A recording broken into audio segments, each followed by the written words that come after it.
Hey everybody, I hope you're well. Tonight we are going to talk about the top losers in the state of Florida. There are three different marketplaces where on the average, if you're a homeowner there, you lost between $14,000 and $18,000 on the value of your home because the inventory is spiking there. Buyers aren't buying there. Interest rates have depressed demand, and ultimately there's some of these markets are super scary in just how much inventory has hit the market.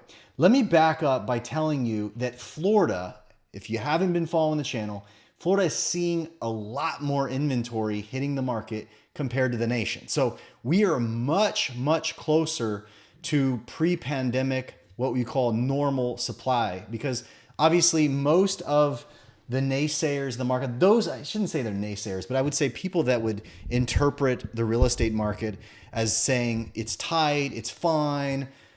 Anyone, let's put it this way, anyone that has a vested interest in selling you something in real estate will try and convince you that you should buy a house, and here's why. So if that comes out of their mouth, more than likely their narrative to tile that together is that there's not enough homes for sale, and so you will be fine, okay? There's always a reason in the sign of a weak market where people are going to try and convince you to buy something. It's just the nature of sales, right? But look at this. This is a job chart that shows that ever since March of last year, when the Fed began increasing rates, that we have seen job growth go down in a straight line.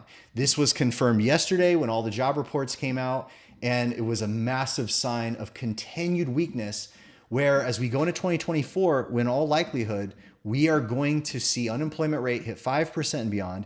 We are going to see unemployment and job growth actually possibly going to zero if the line carries out. Now, why is this important for Florida? Because Florida is already epically high in terms of how many homes are on the market here. We are, compared to the nation, the gap between the existing active inventory and where we were pre-pandemic, okay? Nationally, the American house volume of active listings is 40% away from the number. In Florida, it's like only 15% away from this. So we're well ahead of the national numbers. And so the reality is jobs and the job reports and the changes to the consumer, if they continue, there is going to be a lot of inventory in the market, okay? It's already happening, right? So you got to understand, July, we were at 3.4, 3.5% unemployment. Now we're pushing 4% in 4 straight months. Now you look at this. Pending home sales just hit their lowest inventory in history. The amount of people contracting homes last month was actually one of the lowest. Actually, is October. This is not last month at this point. But it marks the 23rd straight decline in U.S. pending home sales. And again, pending home sales is important because it's a leading indicator to actually see what's sold. At the same time, again, it's super important to understand, and this is something that I've been saying on this channel for a long time, that as we see more job loss, changes the job market. Look at it. It's just gone from 3.4, 3.5 mid of this year. Now it's almost 4. And what has the headlines been? People aren't buying and people are selling against the seasonal norm, okay? You've been hearing me say that. Against seasonal norm, people are shoving their house onto the market, taking photos to put it on the listing and put it in the MLS, even with their Christmas trees in the photos and all this. You're going to see this stuff as people don't have a choice, where they normally would not list their home, and they are. The chart I'm showing you right now is a cross-country view of home values year over year. So you see these blue states like Arizona, Nevada, Idaho, these are losing. Louisiana, where New Orleans has lost like 8 or 9% year over year. These areas in blue are down. Colorado, Utah, Texas, they're actually well under. And the national average, I think, is around 3% plus. So when you see these states that are down, 3%, 5%, Nebraska is not down 5%. Nebraska, across the average of the country, is against the whole marketplace is down the 5%, but it's also down 3%. The reality is it's trading below everybody else is up 3, they're down 5. So there are 8% margin of difference between the average of all the states, which shows that their economy and their particularly the activity around housing is in trouble. But look at Florida. This is the point of focus. If you look at Florida, Florida is up 1.1%. So it's virtually flat year over year. You're starting to see, even it's hitting its headwinds. But what we want to talk about is let's look into the metro areas and see where the trouble spots are. And you're going to notice there's 3 that are absolutely much, much softer than everywhere else. So the ones we want to talk about in order, number 3 on the list of all the Florida metros that are struggling versus last year is Jacksonville, which is down 2.1%. Again, remember, the entire index of the US is up 3. So Jacksonville is actually 5.1% by comparison, okay? Because that's what's important. You got to understand that if everybody's running an average of +3 and you're down 2, you're running 5% below what the entire index is. That's the overall view of your health compared to the entire economy. So if you look at areas like Lakeland, they're down 1.6. Ormond Beach down 1.3 with Daytona. Miami is obviously the hottest in the state at 5.4. The college towns in Tallahassee and Gainesville, these are running high still. And again, if you look into the narrative, and again, to focus on the top 3, Jacksonville comes in number 3. Punta Gorda comes in number 2, down 3.4%. Again, and then the Villages, which is down right at 4%. Okay. And if you take a closer look, and we will, I'm going to jump in a couple of these markets. We'll start with Jacksonville and we'll move our way around. One of the things that I want you to notice, one thing I'm kind of seeing is these areas that are still holding hot, like Gainesville, Tallahassee, Miami. Let's take a look at particularly considering those 3. I had a call earlier today with an investor who was buying a multi-unit property in Gainesville. And when we look at these areas, they are not producing a ton of real estate. They're not building a ton of real estate. They're not pulling a ton of permits. But you're going to see, if you look at Jacksonville, if you look at Punta Gorda, if you look at the Villages, their build activity is off the charts. They didn't slow down on permitting. They just kept pulling them. And then, you've got all this construction that's still in the pipeline in these particular areas. And then ultimately it's going to, hit a wall. But let's look at Jacksonville first. Year over year, it dropped. Let's look at some of the entire history of Jacksonville. You can see that back in 2006, it peaked at 225. It bottomed around 134, and now here we are. Triple that. The run up from this last housing bubble, if you will. But for sale inventory, this is where Jacksonville is getting itself in trouble. Anytime you run like a 5-year average, which we're going back to 2017, you can see that the running average for Jacksonville is around 6,000 houses. It's not even pre-pandemic levels yet. Okay. It's not far because they're running around 6,000 homes on the market, but they were typically seeing around 7,000 to 8,000 homes before the pandemic. They're, all they are doing is sitting on their average, and it's enough to slow the market down. And when I'm looking at what's coming for Jacksonville, to me, it's kind of nerve-wracking to see it because Jacksonville has a ton of new construction coming. So the challenging part with some of these areas, and the Village is the same thing, and so is Punta Gorda. Let me pull some permitting charts, by the way. Look at Punta Gorda, okay? This is crazy scary. And again, I'm not trying to be hyperbolic. I'm putting myself in the shoes of someone who lives in Punta Gorda looking at this information.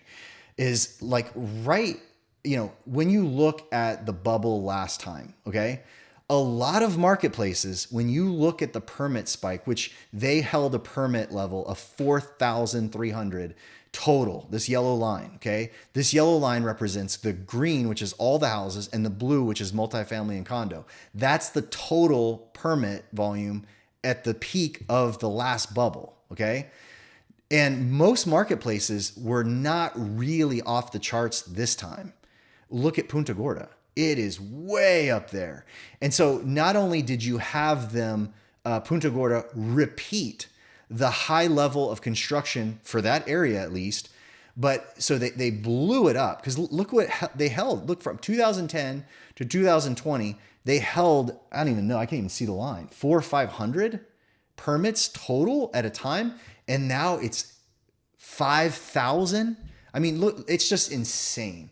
Like, again, I'm not trying to be hyperbolic, but this is crazy. And what's even crazier is look at this year. They haven't taken their foot off the gas. For whatever reason, builders in that marketplace felt super confident that they could just build and nothing would go wrong. And that is not a good sign. You look at Jacksonville. Dallas is actually pulled up when I reset this graph. But obviously Dallas is downtrending. But look what happened. There was a big number in the last bubble. They're just a little, there's not such a huge climb in the most recent turn. So same here. Jacksonville's really right against the most recent market time frame. You can see, look at Jacksonville. They didn't have 10 years of flat. They were constantly climbing. And then the last couple of years, their permit volume just shot off the charts. And you can see, look at the green. This is all residential construction in Jacksonville. They were tempering it down all this year. Coming into the beginning of this year, they're like backing off.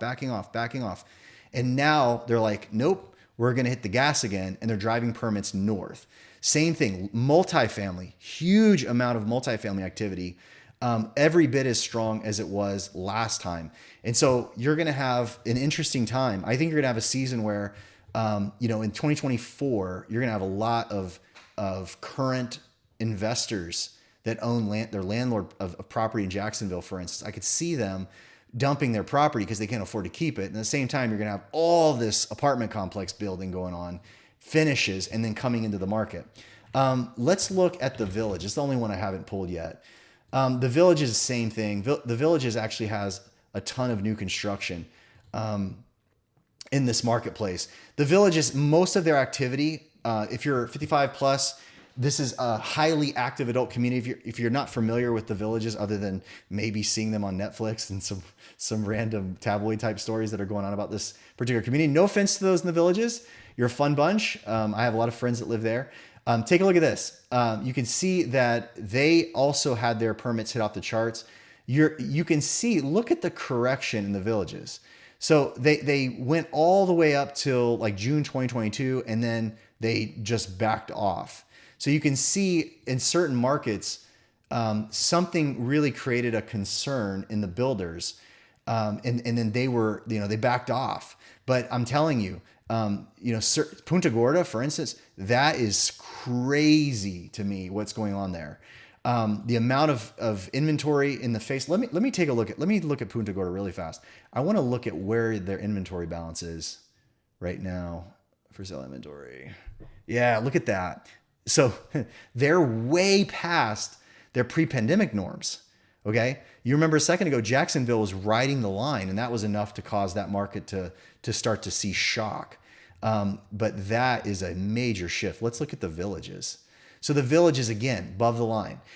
If you go around the Florida market, folks, as I told you, statewide, the marketplace across Florida is about 15% below that running line. You know what I'm saying? So if you were to pull a lot of these markets up, they're still beneath it. But what's really, really crazy is you've got very high levels of new construction competing with the resale owners. So that's a fascinating thing. It is interesting too, and I'll say this as we're signing off, like when you consider the Villages, it's interesting to me that you're seeing that particular market having their inventory pile up and having price cuts take place in order for folks to sell. Let's look at price cut percentages across Florida though. If you look, a lot of the marketplaces, like you have 30% of all homes in Jacksonville are price reduced.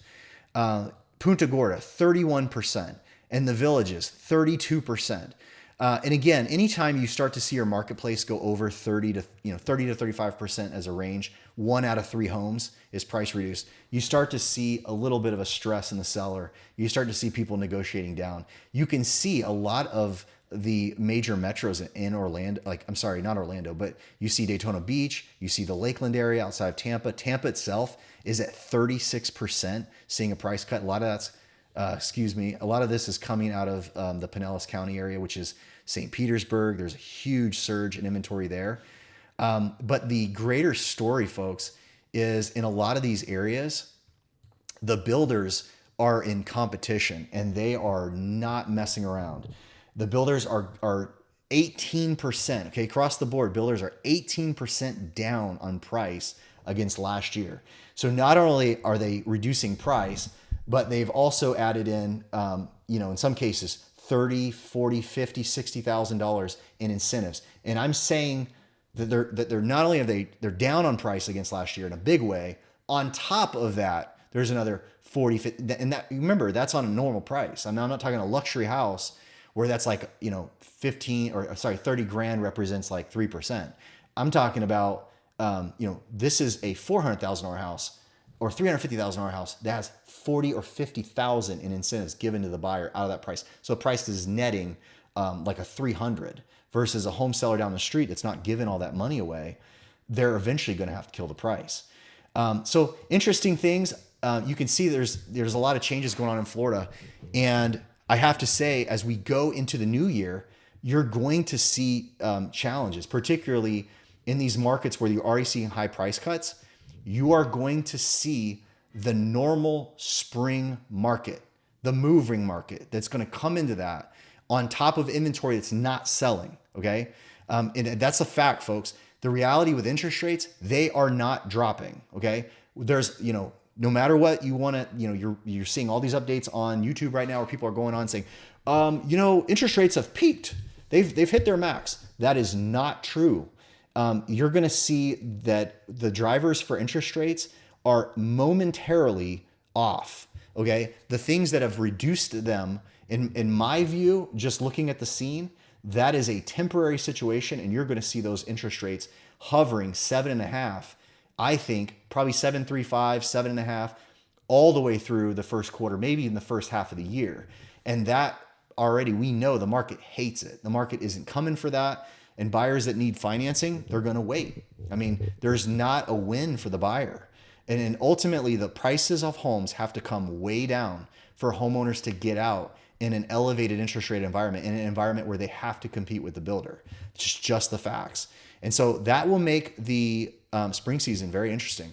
And, one of my next video coming tomorrow, if you're paying attention, is going to be on whether you should buy or not, when you should buy. Because there's a big argument that we're probably at the worst time in 50 years for you to make a home purchase right now. And not saying nobody